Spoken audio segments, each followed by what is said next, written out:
Hello everyone, আসসালামু আলাইকুম। কেমন আছেন আপনারা সবাই? আশা করি নিশ্চয়ই ভালো আছেন। আমি আপনাদের দয় আলহামদুলিল্লাহ ভালো আছি।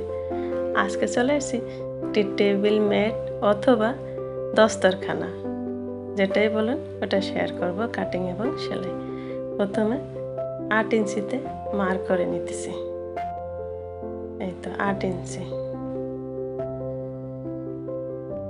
এভাবে মার্ক করে দাগ টেনে নিচ্ছি। তারপরে এখান থেকে 3 ইঞ্চি, উপরেও 3 ইঞ্চি, নিচেও 3 ইঞ্চি সেম রেখে বরাবর দাগ টেনে নিছি। আপনারাও এরকম একটা ফেট নিতে পারেন, শক্ত একটা কাগজ। আর এখানে 1/2 ইঞ্চি দাগ দিয়েছি, আর এখানে এই তো 8-এর অর্ধেক 4 বরাবর দাগ টেনে নিচ্ছি। এবার এই 1/2 ইঞ্চি থেকে ওই 4 গা ঘেঁষে উপর থেকে বরাবর একটা পাতার শেপ করে নিব, এরকম করে, এই যে এরকম। এবার কেটে নিচ্ছি। তারপরে কাপড়ের উপরে বসিয়ে এইভাবে করে এরকম 8টি পিস করব, 8 পিস করব। এরকম বসিয়ে সাইড থেকে দাগ দিয়ে নেব। আমি কাপড়টা 8 ভাঁজ করে নিয়েছি, যাতে আমার একসাথে 8টি পিস বের হয়। এভাবে করে আপনারাও এরকম করে মার্ক করে নেবেন। এবার এই দাগ অনুযায়ী কেটে নিব।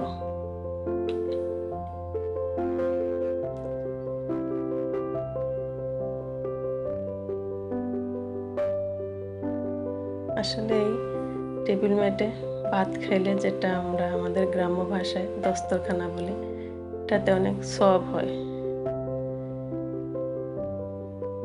আমরা মুসলিম, আসলে সওয়াব তো একটু সবাই আশা করি। তো এই যে দেখেন 8 পিস নিয়েছি।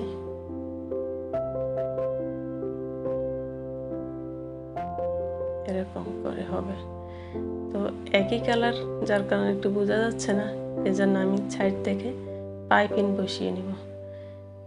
তেসরা করে 2 ইঞ্চি কাপড় কেটে নিব।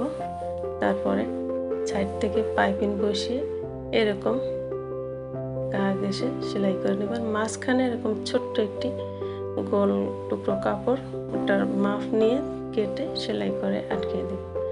এই তো আমি এভাবে করে পাইপিং দিয়ে সাইড থেকে সেলাই করে নিতেছি।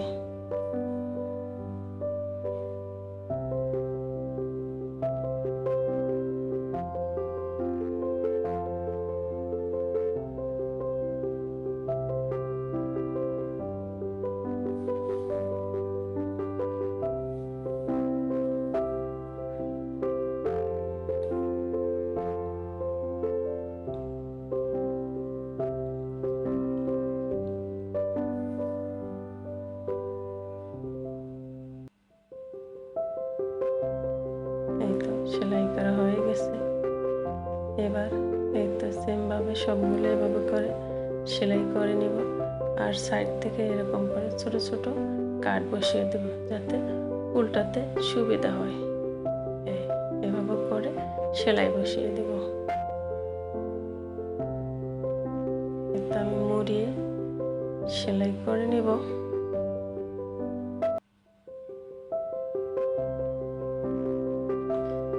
একটি আমি সেলাই করে আপনাদের দেখিয়ে দেব। এই সেম ভাবে সবগুলো আমি সেলাই করে নেব।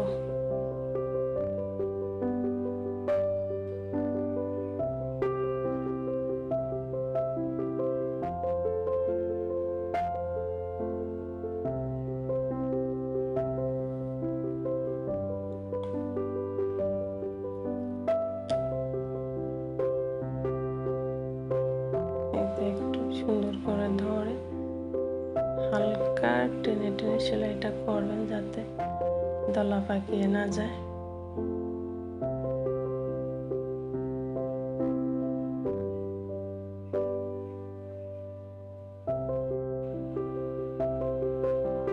তো বন্ধুরা, এরকম করে সবগুলো সেলাই করে নেবেন। তারপরে একটার সাথে একটা পিন দিয়ে পিন আপ করে তারপরে জয়েন করে নিব।